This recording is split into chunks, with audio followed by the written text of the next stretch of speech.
منظور پښتین سے په 11 اکتوبر باندې تاسو قومي عدالت لوی جرګه راغوستې ده چې پښتانه خپل د مستقبل او د روان روزو فیصله وکړي.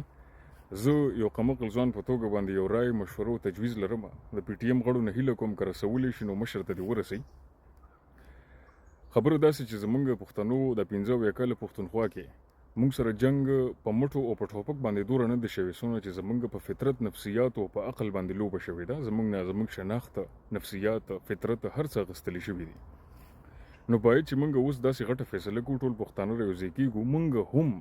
چې جنگ د نفسیاتو دی د نفسیاتو نه کار والو که حمله په نفسیاتو کېږي په فطرت کېږي موږ هم حمله په نفسیاتو په فطرت باندې وکړو. 11 اکتوبر لکه هر قسمه فیصله مخې ته راله مشر منظور پښتین صاحب یو نقطه باندې دی باید زما طرف نه مشران په دې خبره بحث وکړي چې د خیبر پښتونخوا د نوم چې کم دی دا د بدل شي افغانیا ته. په کوم دلیل باندې د پښتونخوا ډېر ځوانان به په دې خفه شي خو دلیل دا دی ما سره چې پاکستان د لغت کم سړی ټاکلی دی د هغه نوم چودھری رحمت علي په 1936 کې د پاکستان د نوم هغه ټاکلی و. انډیا کې خبرې کېدې چې مسلمانان ځان د بل وطن جوړوي نو چودھری رحمت علي کېناستو د 4 صوبې د 15 صوبې رایوځای کړې. د پاکستان په انګریزي کې د دې اکرونیم دی ته وایي. په اکرونیم کې د هر یو لیټر د پاکستان هر یو لیټر خپل مطلب دی. نو پی فور پنجاب دی او پسې ای چې دی د افغانیا صوبې دپاره دی. کې فور کشمیر دی. اس فور سند دی او تانه د بلوچستان ناغشته دی. چودھری رحمت علي خپل کتاب کې دا لیکلي چې دا 15 صوبې ما یوځای کړې د دې د ټکي ما یوځای کړل حرفونه ما یوځای کړل دې نه ما د پاکستان نوم جوړ کړو. نو پښتنو ته که صرف دا حقیقت وویلی شي چې ستاسو د صوبې نوم افغانیو په ناو اور نیور پامفلټ کې چودھری رحمت علي په 1936 کې را مخې ته کړو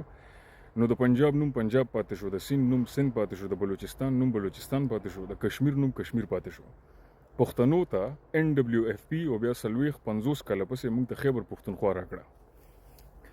نو کچرې اوس د نفسیاتو د فطرت جنگ موږ کوو موږ د یو تحریک چلو تحریک د دا چلو چې د خیبر پښتونخوا نومه موږ افغانیا غواړو.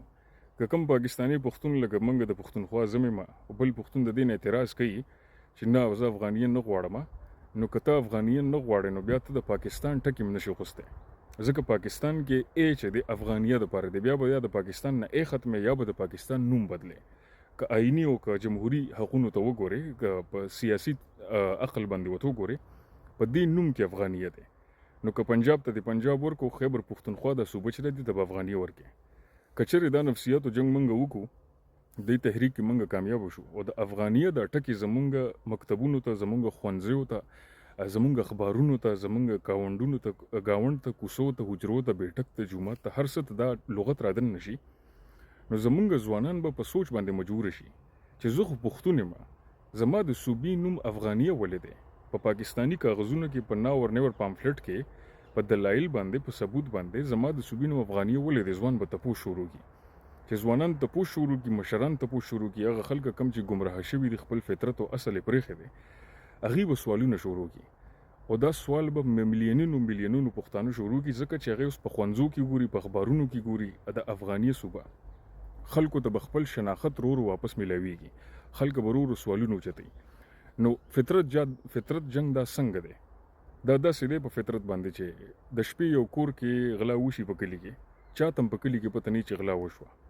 هغه چې کله کوم کور کې غلا وشي هغوی اعلان وکړي چې زموږ نه غلا وشوه راوځي او چغې ووهي نو خلکو سوالونه شروع کړي چې غل څوک و غل څه یوړل غل به چېرته پیدا شي او څه وخت راغلی او څه ټایم تللی نو زموږ د اعلان کول چې دی دا اعلان موږ ته پاتې دی چې د افغانیه صوبې دپاره موږ تحریک وچلو خپل خیبر پښتونخوا نه نوم بدل کړو کوم چې د زموږ حق دی ځکه چې پاکستان کې ای د افغانیه دپاره دی نو دا اعلان به وشي